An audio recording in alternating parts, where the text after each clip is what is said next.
Chers amis, on va, si vous voulez bien, commencer. D'abord, je vous remercie d'être venus. D'autres vont nous rejoindre au cours de la soirée. Je m'appelle Alain Varron, je dirige le bureau du Parlement européen pour la France. Et nous avons le plaisir ce soir de faire une action commune avec la ville de Paris.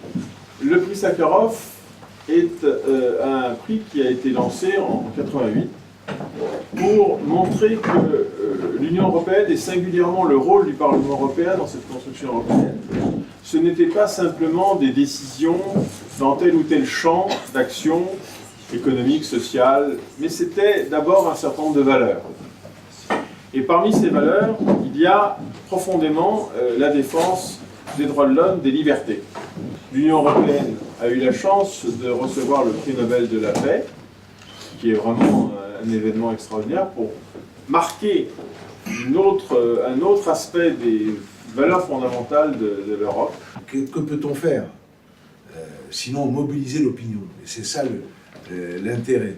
Et c'est vrai que avec Shirin Ebadi,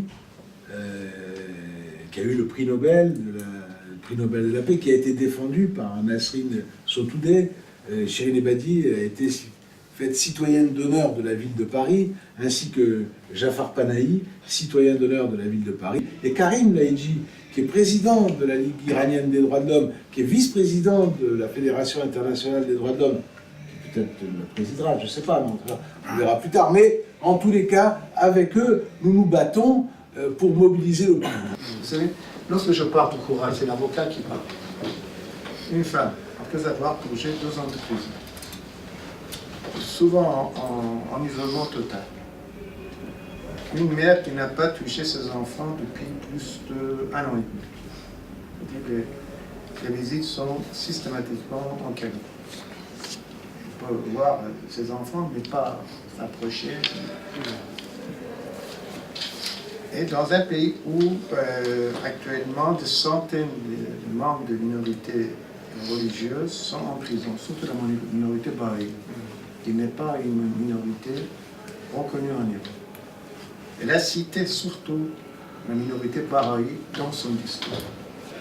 Mais pour moi, vraiment, ce sont deux personnages qui restent dans l'histoire moderne iranienne, leur nom pour toujours.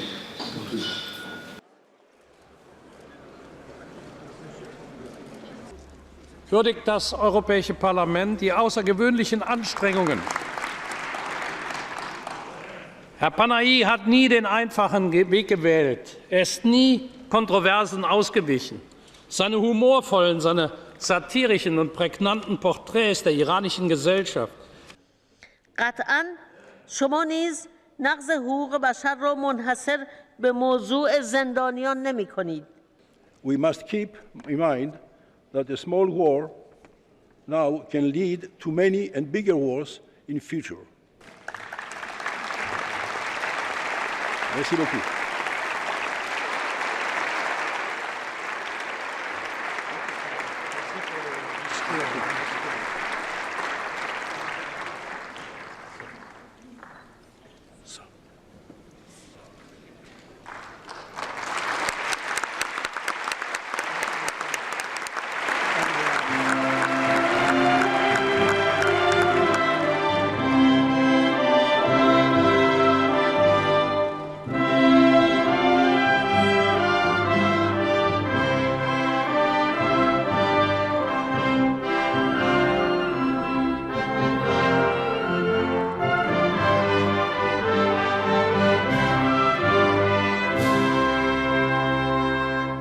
J'ai jamais entendu un discours autant faire, surtout de la part, de temps en temps peut-être chef d'un groupe parlementaire, mais le président du Parlement, qui était 2 jours avant à Oslo pour le Nobel de la paix, qui a été, comme vous avez dit, attribué cette année à l'Union européenne, mais quand même, cette fermeté m'a beaucoup frappé. Je remercie les activistes des droits de l'homme partout dans le monde et la communauté iranienne, la diaspora iranienne qui, depuis le mouvement de 2009, ont montré à quel point leur présence était importante pour la les actions en faveur des droits de l'homme et la démocratie en Iran. Et la dernière phrase est vraiment forte. Je vous donne la certitude, je suis sûre de l'issue de cette voie qui mène vers la justice, la loi, l'exercice de la loi et la démocratie dans mon pays. Merci. نمیدانم من باید پوزش بخواهم یا دیگران. Bonjour messieurs, dames. Je suis désolée d'avoir pas pu participer à cette assemblée, mais je ne sais pas si c'était de ma faute ou celle des autres. که میتواند در آینده زاینده جنگ‌های بسیاری گردد. N'oublions pas que les petites guerres peuvent être les mères des grandes. که در آن صورت تنها چیزی که به حساب نخواهد آمد حقوق اولیه بشر است. Et dans ce cas-là, la seule chose qui ne comptera pas, ce sont les droits de l'homme.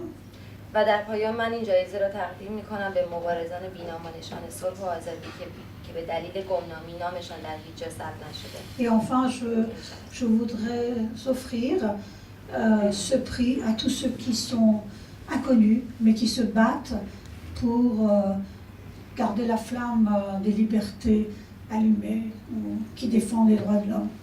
جعفر پناهی تهران آذربایجان. Jafar Panahi, Téhéran.